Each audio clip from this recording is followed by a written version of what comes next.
Good morning everyone, also for you Sir Paul, good morning.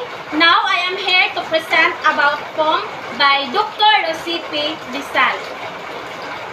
Isang alaala ng aking bayan ni Dr. Jose P. Rizal.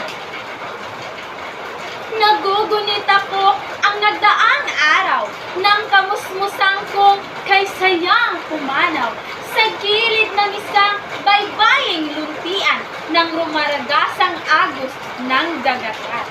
Kung alalahanin ang gamping marahan, halik sa noo ko ng hanging magaslaw. Ito'y naglalagos sa aking katauhan, lalong sumisiglat ng babagong buhay.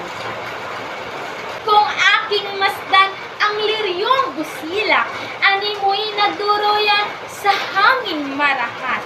Habang sa buhangin, dito'y nakalatag ang lubhang maalon, mapusok na dagat.